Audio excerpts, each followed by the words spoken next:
सदगुरु सुखराम जी महाराज ने धन्य हो। सदगुरु स्वामी युक्तिराम जी महाराज ने धन्य हो। सदगुरु स्वामी श्री कुशालदास जी महाराज ने धन्य हो। संत ज्ञानेश्वरी बाई जी महाराज ने। गुरुदेव आपकी धिन धिन हो, महाराज आपकी धिन धिन हो।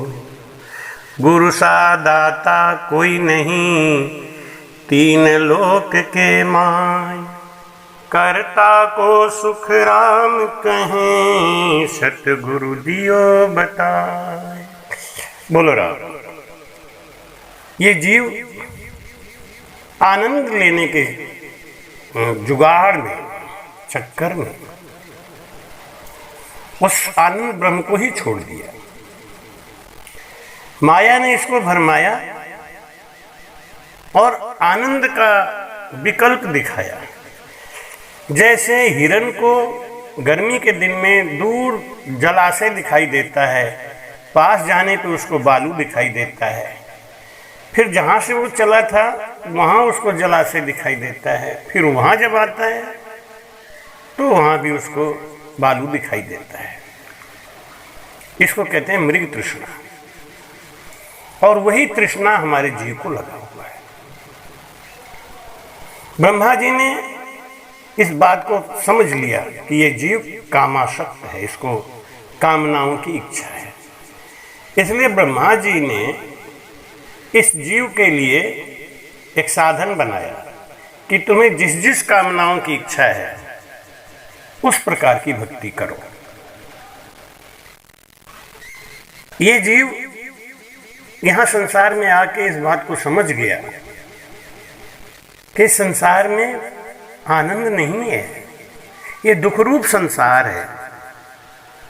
भाई कहते हैं तन धर सुखिया कोई नहीं देखा, जहाँ देखा तहाँ दुखिया रे। तन धर सुखिया कोई नहीं देखा। सदगुरु सुखराम जी महाराज लिखते हैं कि सर्व दुखी लो, सर्व दुखी लो, तन धर सुखिया न कोई रे। जब तक ये तन मिलेगा तब तक दुख और सुख हमारे पीछे पीछे चलता रहेगा। दुखों को मिटाना है तो तन का मिलना बंद हो जाए, ऐसा साधन अपनाओ। लेकिन ये जीव है ना, कामासक्त है। ये इस तन को ही सुविधा देने लग गया। ये तन ही दुख रूप है और तन को ही हम पोषित कर रहे हैं। यही उल्टा काम है। भाई कहते हैं जिन कारज को ये तन धारी, और राम भजन तजी और काया संवारी। उल्टा करता है काम, बोलो राम राम। उल्टा करता है काम, बोलो राम राम। काहे को करता गुमान, बोल राम राम। काहे को करता गुमान, बोल राम राम। इस तन को ही सजाने बजाने में लग गए, इसी की सुंदरता बनाने में लग गए। हमको इस तन का फायदा उठाना चाहिए था, हमें इस तन का लाभ लेना चाहिए था। क्यों नर तन सम नहीं कवनो देही, जीव जर चराचर जाचत तेही। नरक स्वर्ग अपवर्ग निशैनी, ज्ञान विराग भगति शुभ देनी।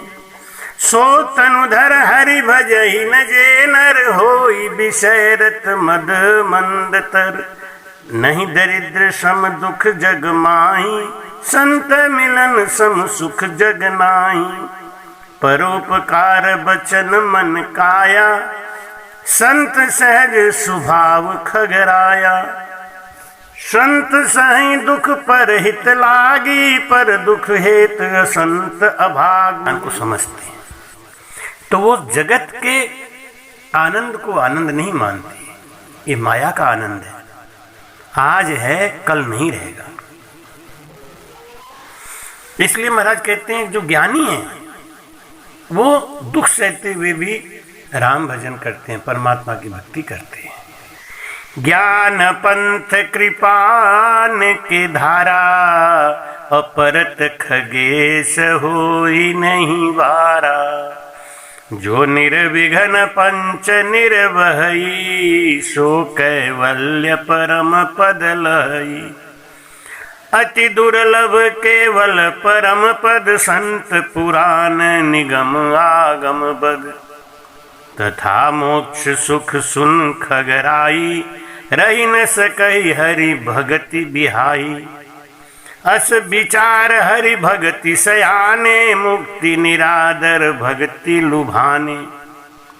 भगति करत बिनु जतन प्रयासा, संसृत मूल अविद्या नाशा।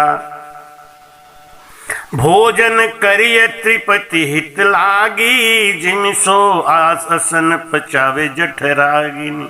अस हरि भगति सुगम सुखदाई, को अस मूढ़ न जाई सुहाई। महाराज कहते हैं कि राम भजन कोई ज्ञानी करता है, जो इस ज्ञान को समझ गया, संसार की कामनाओं से वो ऊपर उठ जाता है। महाराज कहते हैं कि जब ये नर्तन मिला तो और उपासना और क्षणिक सुख के लिए ये जीव, जो ज्ञानी जीव है ना, वो परेशान नहीं होता। इसलिए महाराज समझाते हैं कि ज्ञानी मन नर रे, तू तो निर्गुण पद सुमिल रे। तू तो पार ब्रह्म सुमिल रे, ज्ञानी मन नर रे।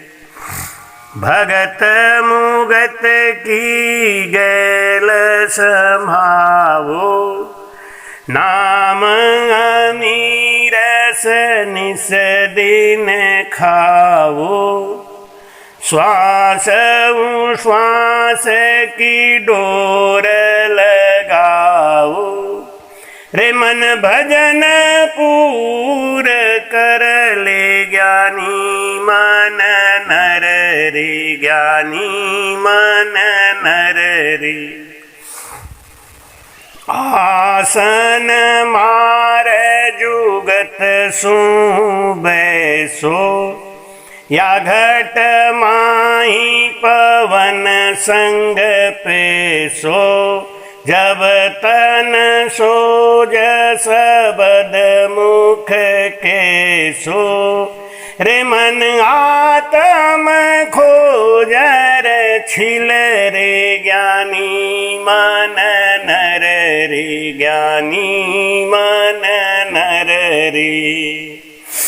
लीव बंद सिमरण ये निस कीजे, नाभि माय सूरत मन दीजे। रसना जोर उतावल कीजे, रे मन बिरहन सुनीत खिल रे। ज्ञानी मन नर रे, ज्ञानी मन नर रे। बंकनाल होए ऊंचा जाओ, त्रिगुटी माय अनाहद भावो। सुख मण गंगनी सो दिन नहाओ, रे मन दस में द्वार पे पिले रे। ज्ञानी मन नर रे, ज्ञानी मन नर रे। कहें सुख राम सुनो संत आई, निर्गुण सुहम मिलिया माही। पाछे आबिद रीत बताई, रे मन थाका मूसा बिल रे। ज्ञानी मन नर रे, तू तो निर्गुण पद सु मिल रे, तू तो पार ब्रह्म सु मिल रे, ज्ञानी मन नर रे, ज्ञानी मन नर रे। जो ज्ञानी हैं, जो विचारवान हैं, वो केवल भजन करते हैं, वो आत्मा के लिए काम करते हैं। हम भजन किसके लिए करते हैं?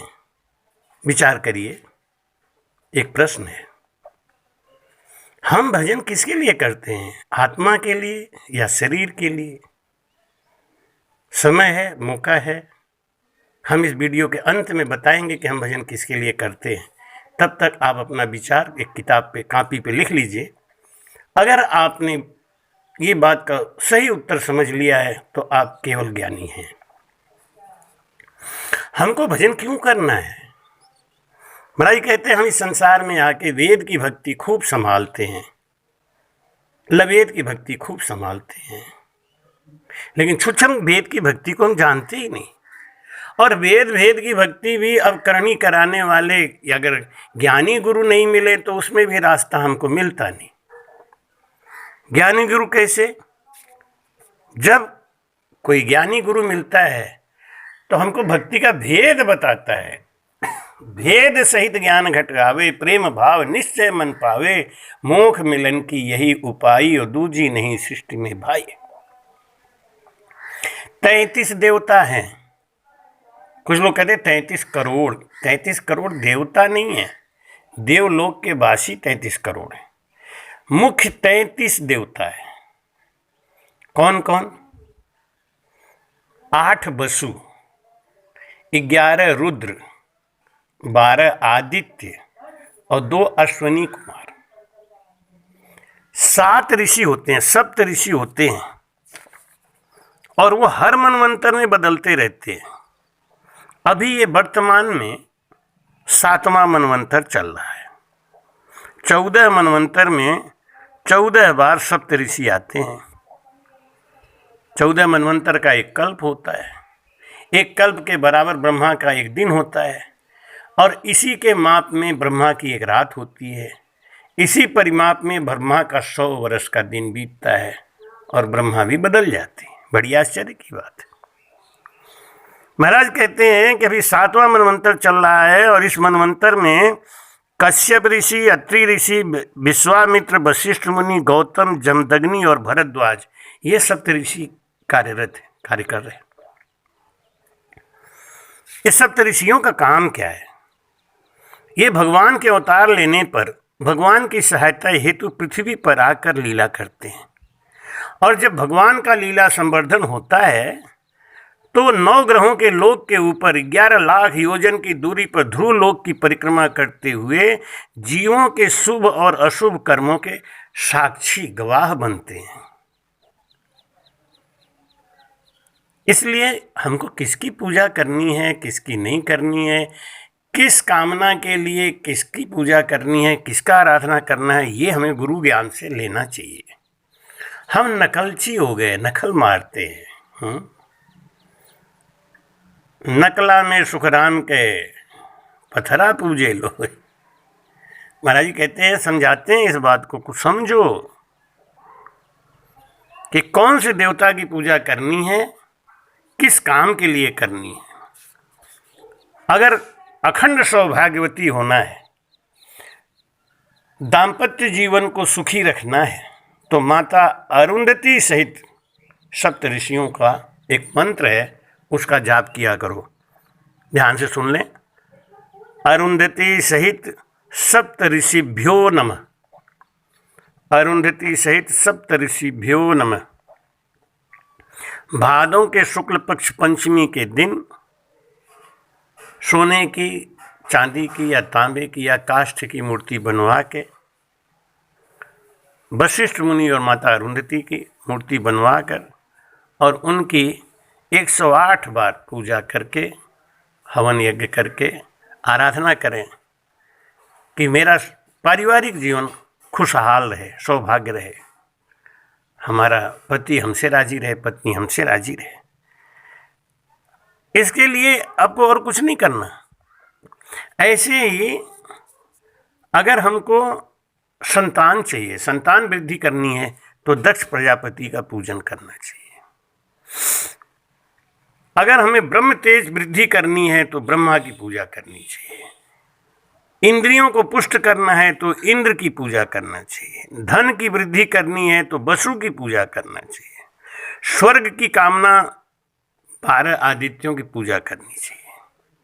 आयु वृद्धि के लिए अश्विनी कुमार की पूजा करनी चाहिए।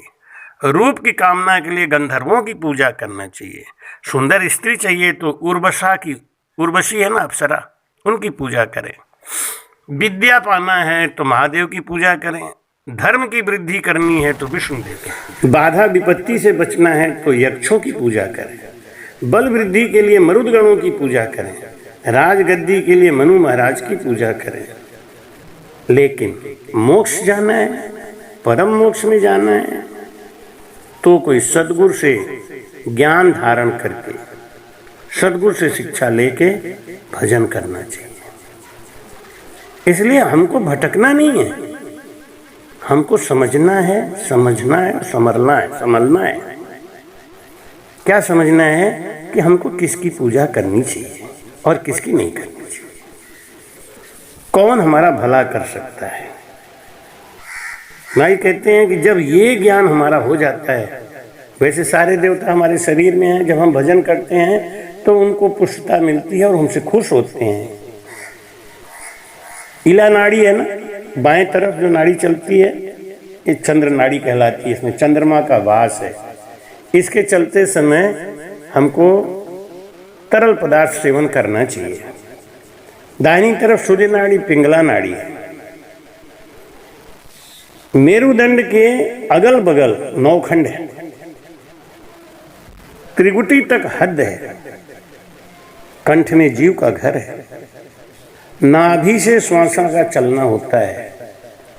नाभि में ही श्वास उश्वास मिलते हैं, और जब जीव मरता है तो नाभि में श्वास और श्वास का विघटन हो जाता है। शक्ति का स्थान त्रिगुटी के ऊपर है। विष्णु का स्थान नाभि है। मन बुद्धि अहंकार व शिव का स्थान है हृदय। वीर्य का वास है भृगुटी। दिल के ऊपर सरस्वती का वास है। ब्रह्मांड तक सुरती जाती है। अब ये सब ज्ञान हमको सीख के तब भक्ति करना चाहिए। भागवत में भी उपदेश देते हैं महाराज, तो समझाते हैं कि जब तक मेरी सर्वव्यापकता का हृदय के अंदर अनुभव नहीं हो जाए, तब तक आप मूर्ति पूजा कर सकते हैं। लेकिन मेरी सर्वव्यापकता का जब एहसास हो जाता है तो आपको भटकने की जरूरत नहीं है। महाराज जी कहते हैं हमारे शरीर में ब्रह्मा का जो सवारी है, ब्रह्मा का जो आसन है, ब्रह्मा का जो साधन है, विमान है, वो है हाथ। विष्णु का जो बास नाभि में होता है, उनका वाहन है गरुड़। चंद्र का वाहन है मिरग और सूर्य का वाहन है मिरग। शिव का वाहन है नंदी, आंख में, नेत्रों में। शक्ति का वाहन है सिंह, श्वासों में। कार्तिकेय का वाहन है मुख, ये मोर है इनका वाहन, वो मुख में रहते हैं। इंद्र का वाहन है हाथी, कान में। भाई कहते हैं बंकनाल से मेरुदंड तक सुरपुर है, और नाभि से बंकनाल नीचे जो है जहाँ ब्रह्म स्थान है, गुदा द्वार है, वो नागपुर है। और कंठ से नाभि तक नरपुर है। तो मेरुदंड तक देवताओं का लोक, पाताल लोक नीचे, और नाभि तक नरपुर। ये सारा भेद हमको गुरु बताते हैं। जब गुरु हमको ज्ञान देते हैं तो हमारे समझ में आ जाता है कि हमको किस काम के लिए किसकी पूजा करना है, और हमारा भटकन खत्म हो जाता है। ये हमारे गुरु की कृपा है। जब हमारे ऊपर गुरु की कृपा होती है तो मेरा भटकन बंद हो जाता है। तब हम समझ जाते हैं कि हमको किसकी पूजा करनी चाहिए, किसकी पूजा नहीं करनी चाहिए, और किस काम के लिए। तो हमारा क्या होगा, मेहनत कम, खर्चा होगा। हम लोग बस भावनाओं में बंधे रहते हैं। हमको लगातार सत्संग करना चाहिए। सत्संग करते करते विवेक जाग जाता है, विवेक जागने से वैराग जागता है, और वैराग जागने से दृष्ट और अदृष्ट दोनों विषयों में हमारा राग समाप्त हो जाता है। दृष्ट विषय कौन सा है? खान पान, पहनावा, स्त्री, धन, जमीन, मकान, परिवार, ये दृष्टा का विषय है। और अदृष्ट विषय क्या है? मरने के बाद स्वर्ग की चाह, ये सब अदृष्ट विषय है। लेकिन जब हमको ज्ञान हो जाता है तो इन सबसे मन हट जाता है, और जब विषयों से राग खत्म हो जाता है तो जीव मोक्ष का अधिकारी हो जाता है।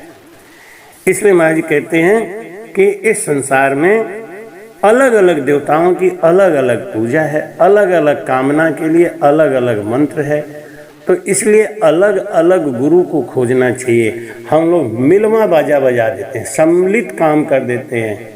इसीलिए अब जैसे महाराज कहते हैं कि ब्रह्मा सिरजो रचन को, विष्णु करण प्रतिपाल, शिव को रचो संहार को, इंद्र में बरसन माल, पाप पुण्य के न्याव को सिरजा है धर्मराय, संत सिरजा सुख राम कहे, जीव उदाहरण काज। सबकी अलग अलग ड्यूटी है।